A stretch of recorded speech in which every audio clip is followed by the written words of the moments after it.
everyone, and welcome to another review from Colour with Claire. Today we're looking at Kawaii drawing books. Now, as you know, if you watched my last video of Journal with Purpose, you'll know that this week on Colour with Claire is a bit of a drawing week. So as opposed to showing you colouring books, this week I'm showing you all different doodling, drawing and sketching books just to flare your creativity a little bit, just flex your little creative muscles and see what else you can do apart from colouring, and just a bit of variety on the channel really just for this week.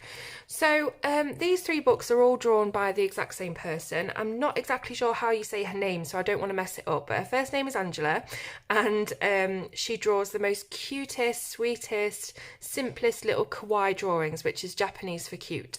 So as you probably know, Japanese kawaii, anime, manga, it's all kind of got its own little culture, and it's very, very popular. My son is obsessed with anime at the moment, and it seems to be something that kids tend to go through an anime phase, don't they, or a Japanese phase, and for some people it stays around for the whole life.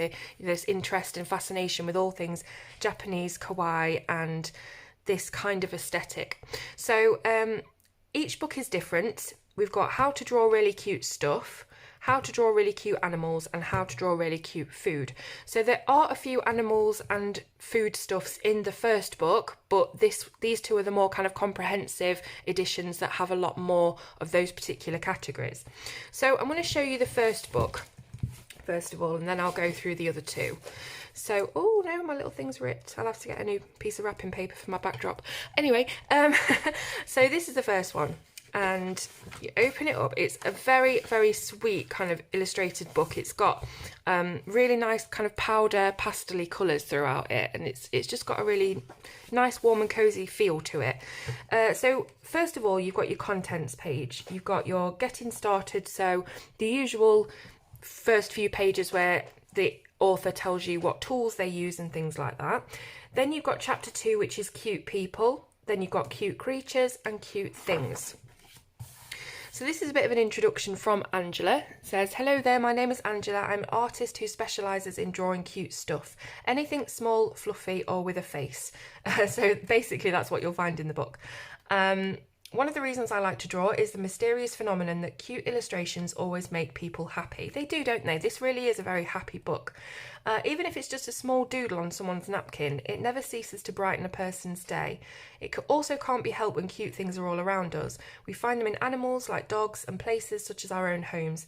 We find them in the activities we enjoy and the people we love. In this book, I've illustrated a collection of cute people, animals and objects that are a big part of my life. Whether you're a beginner or the best artist in your group of friends, why not join me and learn how to draw cute stuff too? So it kind of looks very childish, and it's all bold colours and sort of very simple cartoons, but because it's so simple, just like with the book I showed you yesterday, it makes it achievable, and it makes you feel like you've got a starting point as a beginner. Well, it does for me anyway. So here are those tools that I spoke about earlier. So Angela recommends pro markers and coloured pencils, Sharpies for doing your thick lines, and then fine liners for smaller, thinner lines. And she's saying that anything can become a drawing surface, so you don't even need a sketchbook. You can draw on a leaf, you can draw on a post-it note, and of course you can draw on someone's napkin. What a sweet idea. Then we've got techniques. So she's saying that anyone can draw cute things just by following some simple guidelines. So you've got basic shapes here, and then all she's done is add a very, very simple little face onto them, and they become cute. It's like a weird sort of transformation that just happens when you add the little face on, and you can do that on anything. Now she's saying that if you do kind of shapes like this, it's always best to do them with rounded corners because they look cuter. So you see the difference between this square and this one with the rounded corners. It just, I don't know, it gives it a bit more of a coziness, and I don't know, it just looks cuter. So there's all different eyes you can do.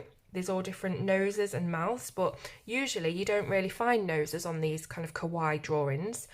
You've got different colours that you can use, but she recommends using pastel colours. Then you've got how to do different drop shadows depending on where your light source is, but again, very easy, there's nothing technical here. And then a few little effects like flowers, sparkles and hearts. So this is about how to make everything cute. Simplify and use less detail. That way the drawing can focus on being cute. So this, you can see, is quite detailed. It's not hyper realistic, but it's quite detailed, as opposed to this one, which is a much simpler, much more basic and sort of cuter look to it, if that makes sense. She's saying that light colours complement simple drawings rather than bright or bold intense ones, so use your pastel colours. Roundness to soften the drawings, as we mentioned before. And adding a cute face is the ultimate secret, she says. So transform anything you want by drawing a cute face on it. So look at this keyboard's face. And then it instantly gives it like a personality. I don't know, it's weird. She says here that props make personalities. So you've got a little dog here, very simple, but then you add a backpack on it and it just gives it a whole different feel. Same here, you've got how to create motion with little simple lines. And then we're into the actual tutorials. So we start off with people, and she shows you how to get your proportions correct. Then perspective, whether you're looking up, down, left or right. And then hairstyles. And there's all different ones you can choose from. So here are some poses. If you're trying to create the look of motion, you can do that here. We've got a ninja kick, we've got some yoga poses and running and stretching and things like that. We've got different expressions as well. So what mood is your character in? You've got happy, smiling eyes. You've got annoyed, disgusted, excited, scared, embarrassed. I love the embarrassed one. It's just adding a few little swathes of pink onto the cheek and a couple of lines, and it just gives you that look of embarrassment straight away. It's so, so simple. And watery eyes as well, with a watery waterfall. So then we've got tops and clothing. Bottoms. Nice little simple plant graphics here as well. Hats, quite like this flower garland as well. Then we've got bags and glasses, jewellery and shoes, police. So if you want to draw a policewoman, here she is. She's on the move, she's chasing someone down. This one looks like she's chasing after those donuts, bit of a stereotype there. Astronaut. This is really cool, actually. I might try and draw an astronaut later. I think my kids will love it if I could draw an astronaut. Chef, so you've got kind of professions as well. Cowboy, really like the cowgirl one. I like how she's been tied up by the cowboy. Doctor and nurse, farmer, ninja. Like this one, she says turn it upside down to draw it and then put it back and it'll be upside down, if that makes sense. Probably easier to do it that way. Sailor, and again very simple colour work here as well, just a little bit of dark blue, a slight bit of light blue to show shade, and a pop of red there, and you've got like a very easily identifiable sailor look. We've got witch with potion, witch with spells. Then we're on to cute creatures. So I'm going to go a little bit faster because I know we've got two other books to get through. I just want to give you like an overview of the book. So we've got dogs, and actually I've already drawn this dog. I thought I'd have a quick go. So hang on a moment, let me get my... Oh no, there it is. So here's my little dog, and as you can see, I've tried to cover it up with acrylic paint and it's just not worked. So yeah, so I actually got it wrong. First of all, I made him far too skinny on the top and far too large on the bottom. So I've put proportions next to it to remind myself, because these legs actually look quite skinny compared to the rest of his body. So just thinking about proportions, but again, it's just a quick cute doodle, so you don't really have to think that far into it. I also did a fox, which I believe is later on. So we got cat, rabbit, elephant, hamster, squirrel. Look at this cute little squirrel. We've got a bear and deer. I love deer, my favourite animal. Fox. So here's the fox. Now, as you can see, I've written body too round, tail too long. This is just a little reminder to myself next time, just some little tips for me to try, you know, because this is a very, very first go. So obviously I'm not going to get it perfect. So yeah, my tail was a bit too long and my body was a bit too round, but you know what it is immediately. You know that's a fox when you look at it, or at least I hope you do. So, you know, it really doesn't matter, to be honest. It's just me being self-deprecating and trying to be a perfectionist. So we've got koala, monkey, lion, tiger, giraffe, alligator and crocodile. We've got colourful birds, city birds, ducks, flightless birds, hunting birds, owl, bat, colourful fish, dolphin, shark, stingray, whale, tentacles, caterpillar, butterfly and moth. And then you've got all the little creatures you'd find in the garden, insects. Then you've got how to draw a dragon, unicorn and Pegasus, Phoenix, so kind of all these fantastical creatures. We even got the Loch Ness Monster. I went to Loch Ness in August. It's fantastic. My son said he saw Nessie as well. He said she came up out of the water, just her back. He saw some spikes. So yeah, werewolf, and then cute things. So buildings, again, just adding that face instantly transforms it from just a bog standard house into a house that's actually anthropomorphic. It's got, you know, human characteristics. We've got greenhouse and castles, skyscrapers, tent, chairs, tables, cooking tools, vehicles, air vehicles, bowl, bread, candy floss, pizza, burger, sweets, dessert, fruit, sushi, hanging plants, flowers, trees, and that's it. So that's the first book. This one came out first. I've had this for a little while now on my shelf.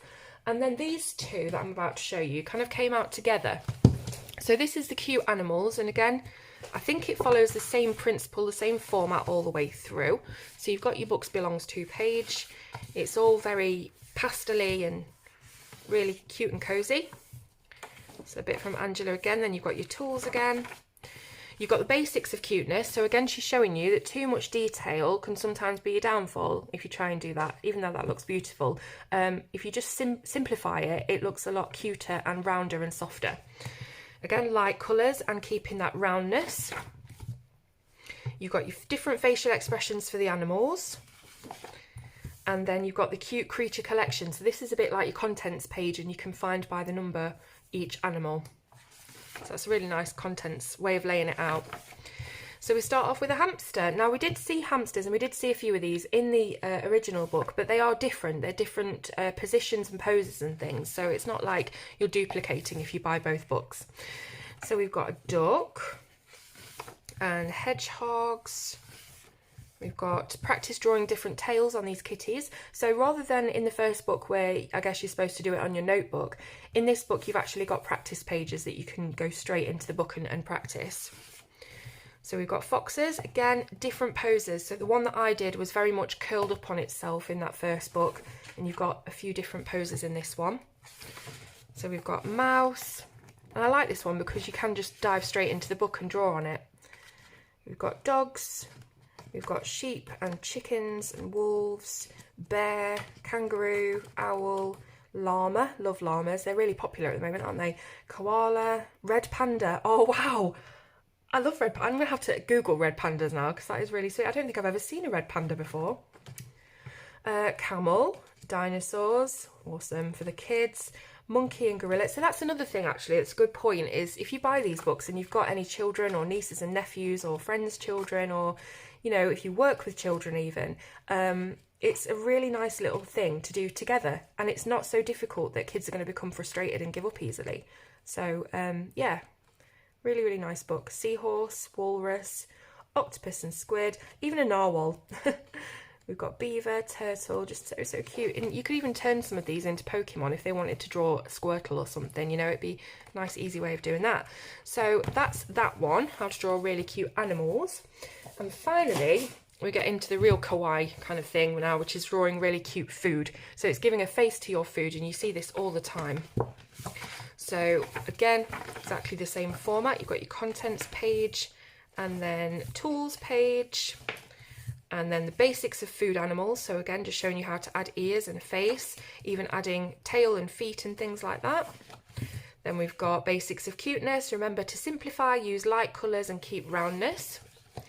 Bring your drawings to life by giving them motion and little hearts and stars and things, little extra tiny details.